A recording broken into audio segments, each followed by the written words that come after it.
सल्लल्लाहु अलैहि वसल्लम की पैदाइश किस महीने में हुई है, इसमें ही इख्तिलाफ है। मुअर्रिखीन में शदीद इख्तिलाफ पाया जाता है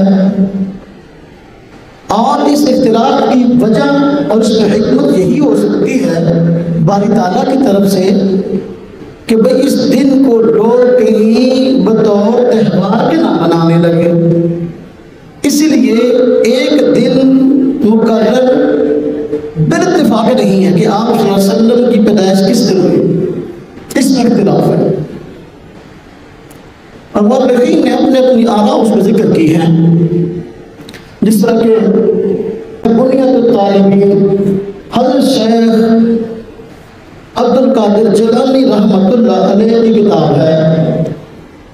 इसमें हज़रत पीराने पीर ने हुज़ूर नबी पाक सल्लल्लाहु अलैहि वसल्लम की पैदाइश का दिन 10 मुहर्रम बताया है। 10 मुहर्रम को यौम आशूरा कहते हैं। इसकी वजह तस्मीर का उन्वान किया सफ़ा नंबर 447 पर, और यह शायद शुदा नुमानी कुतुबखाना लाहौर की। फिर इसकी आगे फजीलत बयान करने के 10 मुहर्रम की फजीलत क्या है।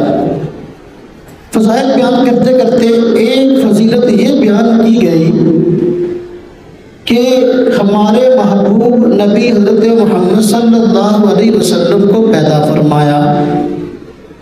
यानी 10 मुहर्रम की फजीलत ये है कि इसमें हुज़ूर नबी पाक सल्लल्लाहु अलैहि वसल्लम को अल्लाह रब्बुल इज़्ज़त ने पैदा फरमाया है।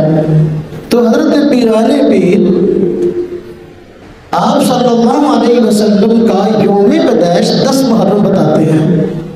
आज जो हज़रात पीराने पीर के नाम पर 11वें खाते हैं और ख़त्म दिलाते हैं और कहते हैं हमसे बड़ा उनका कोई आशिक नहीं है और हमसे बड़ा भी उनको मानने वाला नहीं है, तो फिर 10 मुहर्रम की तारीख को नज़रअंदाज क्यों कर देते हैं।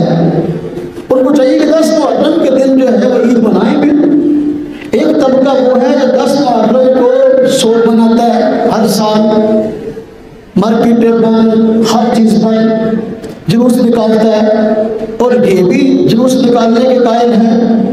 तो फिर इनको चाहिए दोनों ही जुलूस निकाल लें। 10 मुहर्रम को वो अपना जुलूस निकाल लेंगे, अपने निकाल लें। वो एक तरफ जो है रोते पीटते हुए जा रहे हों और ये दूसरी तरफ नाचते और उछलते कूदते हुए जा रहे हैं रोड के दूसरी तरफ। हज़रत पीराने पीर ने हुज़ूर नबी पाक सल्लल्लाहु अलैहि वसल्लम की पैदाइश का दिन 10 मुहर्रम बताया है।